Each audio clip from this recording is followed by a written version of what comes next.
RRB, l'invité du matin. Bonjour Jean-François Bodin. Bonjour Nicolas. On parle d'économie ce matin puisque vous recevez le président de la FINC. Oui, le président réélu de la FINC, Xavier Benoît, qui est avec nous. Bonjour. Bonjour. Réélu la semaine dernière pour un 4e mandat consécutif à la tête de la FINC.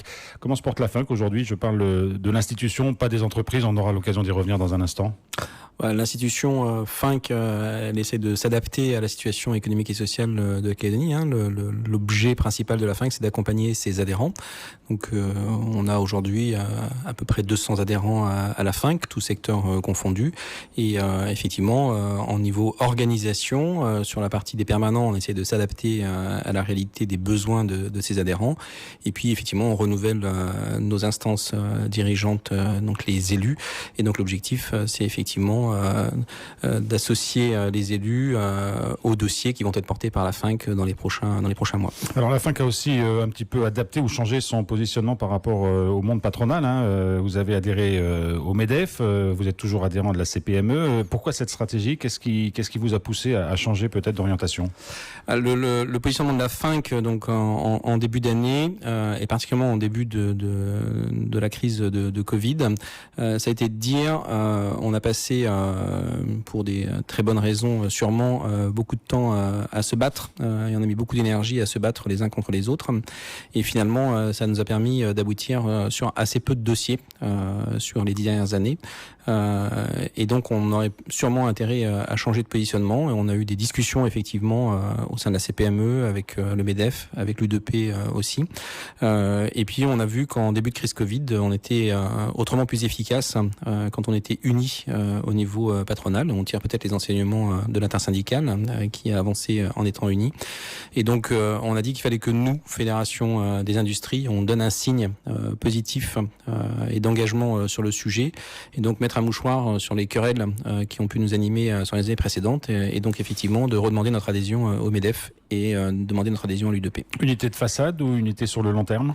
Ah non, l'idée c'est d'avoir une unité sur du long terme et donc d'engager des travaux, d'adapter nos méthodes de travail en interpatronal, effectivement d'être actif dans les différentes fédérations interprofessionnelles. Donc surtout pas une unité de façade qui du reste ne durerait pas et serait peu efficace pour les entreprises calédoniennes. Comme de très nombreuses entreprises en Calédonie, celles de la FINC sont affectées aussi évidemment par cette crise sanitaire, par la période de confinement, par le ralentissement de l'économie? Alors, unanimement affecté. Après, l'impact sur les différentes entreprises est très divers. Il y a une diversité d'impact qui est assez étonnante, puisque même dans une même filière, des entreprises ne sont pas impactées de la même manière. Je pense que on a pour toutes les entreprises calédoniennes une crise Covid-19 qui est un accélérateur de ce qui s'était passé avant, et donc il faut maintenant mener les travaux pour s'adapter et modifier notre modèle par rapport à cet accélérateur. Quand vous dites un accélérateur, ça veut dire que les entreprises qui étaient en forme continuent à fonctionner, et celles qui étaient déjà en difficulté ont de plus grosses difficultés? C'est ça que la crise sanitaire a accéléré? Alors, de manière très générale, oui. Après, je fais exception notamment des entreprises qui sont très liées au secteur du tourisme. Il y en a aussi dans le domaine industriel. Alors, celles-là, elles sont indéniablement touchées de plein fouet. Mais oui, effectivement, celles qui avaient de bons indicateurs sur leurs activités avant se portent moins mal que les autres. Xavier Benoît, est-ce que les entreprises adhérentes de la FINC souffrent d'une difficulté d'approvisionnement? On sait qu'il y a moins de rotation aérienne, on sait qu'il y a moins de bateaux qui arrivent. Est-ce que vous sentez aussi de ce côté-là des difficultés? Alors on a une vraie difficulté sur les approvisionnements aériens à deux niveaux. Ceux qui effectuaient une grande partie de leurs approvisionnements aériens sont en grande difficulté. Et puis on a la question de la maintenance. Donc effectivement, faire venir une pièce détachée pour une maintenance de machine, c'est très compliqué actuellement. Sur le fret maritime, c'est un peu différent. On a moins de difficultés. Il faut qu'on pense différemment. C'est-à-dire que notamment, on parle du RNC. Donc, il faut qu'on arrive à modifier. C'est-à-dire qu'on fait une partie du trajet en aérien, puis le reste en maritime. Donc, il faut qu'on repense nos modèles et nos modèles logistiques particulièrement. Penser différemment, revoir les modèles, ce sont des mots qu'on entend beaucoup, mais on a l'impression que passer de la théorie aux actes, c'est quand même très compliqué, comme s'il y avait des énormes freins qui se mettaient en route à chaque fois. Je vous apprendrai pas que c'est plus facile de faire de la philosophie que de mener des projets concrets. Ça fera plaisir aux philosophes, mais bon. C'est moins engageant en tous les cas. Et je pense qu'aujourd'hui, il faut qu'effectivement on réfléchisse. Le membre du gouvernement en charge de l'économie a utilisé ce terme plusieurs fois et il nous convient assez bien, la refondation de notre modèle. Et la refondation, elle passera par des projets concrets et opérationnels. Et le travail qu'on a à faire aujourd'hui, c'est d'identifier ces projets opérationnels dans le cadre d'un nouveau modèle qu'on veut développer en Calédonie. Et dans le cadre aussi d'un dialogue social avec les organisations syndicales ? Ça, c'est un fondamental. On n'avancera pas si on sort du dialogue social. La Fédération des industries a été en partie à l'initiative de ce dialogue social quand il a été créé il y a plus de 10 ans, notamment dans ces instances comme le Conseil du dialogue social. Et donc, pour nous, c'est indispensable d'avancer avec les syndicats de salariés. Même si certains trouvent ce dialogue social aujourd'hui lourd, pesant et justement ne permettant pas d'accélérer les choses et les réformes ? C'est sûrement parce qu'il faut qu'on revoie nos modalités de dialogue social, mais on ne fera pas sans le dialogue social. Xavier Benoît, à la fin, veut développer un certain nombre de filières de production et de transformation dans les années qui viennent. C'est l'un des buts du nouveau mandat, le 4e que vous entamez. Sur quel secteur ça porte particulièrement et quelle est votre stratégie dans la matière ? Alors notre stratégie, on a lancé un groupe de réflexion qui s'appelle l'Après, donc qui maintenant dépasse le simple cadre de la Fédération des industries et qui réfléchit. L'Après, c'est l'après-Covid, on est bien. C'est l'après-Covid, tout à fait, et qui réfléchit par thématique, entre autres à ces nouvelles filières. La matrice d'analyse, c'est de toute façon développement durable et écologie. Donc aujourd'hui, c'est quelque chose par lequel les nouveaux projets devront passer et les nouvelles filières devront passer. Et donc l'idée, c'est d'arriver à identifier effectivement ces nouvelles filières, qu'elles soient dans le numérique, qu'elles soient dans l'agroalimentaire, qu'elles soient dans l'innovation, pour pouvoir développer le modèle économique et social calédonien. On a parfois du mal à coller développement durable, environnement et industrie.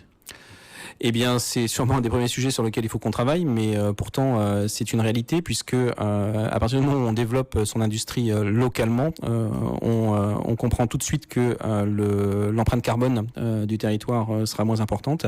Et c'est aussi un des sujets dans le cadre de la refonte de la fiscalité sur laquelle il faut qu'on travaille, la possibilité de développer une taxe carbone en Calédonie pour pouvoir effectivement favoriser le développement de notre industrie locale. Donc ça, c'est un projet taxe carbone que vous portez. Tout à fait. Est-ce qu'il y a des filières particulières ou des exemples précis que vous pourriez donner de besoins aujourd'hui en Calédonie qui manquent et qu'il faudrait lancer assez rapidement ? Aujourd'hui... je prends l'exemple de la filière masque, par exemple, dont on a beaucoup parlé. Elle en est où aujourd'hui ? Alors je dirais que ça, c'était une filière qui était dans l'urgence. Donc effectivement, la filière textile calédonienne a été en mesure de répondre à une demande de la collectivité sur la fabrication de masques textiles. Donc ça, c'est quelque chose qui s'est fait. Et en fait, on a juste démontré la capacité à le faire si besoin, et en plus à le faire en respectant quelques normes de fabrication. Mais c'est pas une filière durable a priori. Ouais, on va pas faire du masque. Enfin, le masque, c'est pas ce qui va faire vivre la filière textile calédonienne sur les 10 prochaines années. C'est à peu près évident. Même si on s'aperçoit que il pourrait y avoir un besoin, si on avait la nécessité de revivre avec des masques en Calédonie, il faudra le faire. Je pense que dans les filières qu'il va falloir développer en matière d'agroalimentaire, il y a des choses essentielles à faire. Si on veut s'assurer de ce que l'on veut manger, si on veut assurer la capacité à nourrir la population calédonienne, il y a des projets aujourd'hui qui existent, que ce soit dans la filière du poulet de chair, dans la filière des légumes transformés. Il y a des choses à faire et on est à deux doigts de pouvoir lancer des projets et je pense qu'il faut qu'on pousse les feux sur le sujet. Mais ça veut dire qu'il y a des chefs d'entreprise qui vont devoir réorganiser ou réorienter leur activité, ou est-ce qu'il faut de nouvelles personnes, de nouvelles entreprises qui arrivent ? Dans l'industrie calédonienne, je pense pas qu'il y ait un chef d'entreprise qui n'ait pas pensé à réorganiser son activité depuis la crise Covid-19. On voit qu'on a des manières de consommer qui sont différentes chez nos clients et donc on repense tous aujourd'hui nos manières de produire, nos manières d'identifier nos clientèles et de toute façon on repense tous nos modèles actuellement. Alors, on est dans une crise durable, Xavier Benoît. Vous donnez combien de temps, de mois pour voir cet après émerger d'une certaine façon ? Alors, dans votre question, j'en vois deux. La première, c'est l'évaluation de l'impact de cette crise. Donc je pense qu'il y a un travail à faire. A priori, le gouvernement calédonien a envisagé de réunir tous les partenaires sociaux pour faire l'évaluation au mois d'août de cette crise, et je pense que c'est une étape indispensable, et j'espère que des services comme l'ISEE, l'IOM participeront à cette évaluation pour qu'on ait des données chiffrées correctes. Et puis la deuxième partie dans ma réponse, c'est que de toute façon, notre modèle de demain ne pourra pas être le modèle d'hier. Et je prends juste un exemple qui est le plus simple.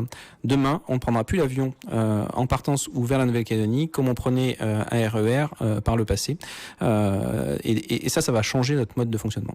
Xavier Benoît, merci beaucoup d'avoir été avec nous ce matin. Merci de votre invitation.